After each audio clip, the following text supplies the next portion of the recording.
For the last couple of years, I've been participating in the Alabama Wildlife Competition, which is put on by the Kelly, a gallery in Wetumpka, Alabama.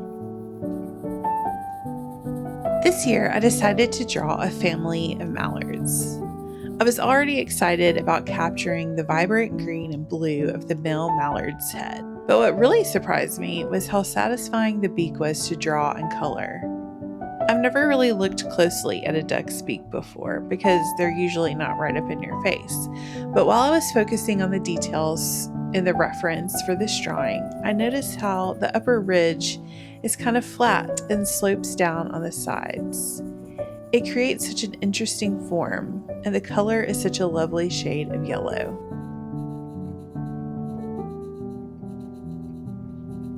Working on this piece reminded me of what I love about creating realistic art. It forces you to notice all the little details your brain might normally overlook, which makes you appreciate its beauty even more. It's a bit like how you learn a topic better by teaching others. It really forces you to know the subject inside and out. And for me, it also leaves me in awe of the careful intention God put into His creation.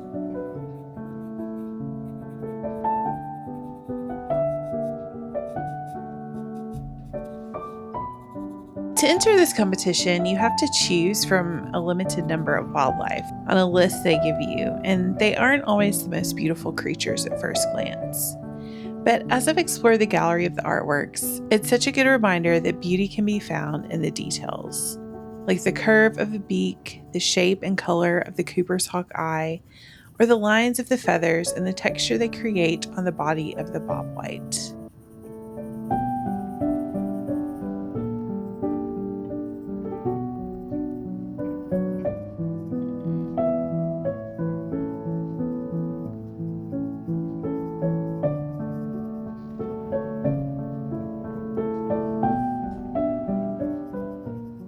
When I first started making art professionally, wildlife wasn't really my thing, but I decided to give it a shot on a whim, and I'm so glad I did.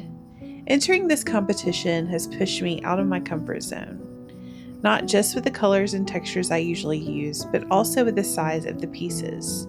There's actually a minimum size of 16 inches by 20 inches. I'm used to working in 8 by 10 and no larger than 11 by 14. But I've learned that even though it takes a lot longer, I can get way better details when I draw bigger.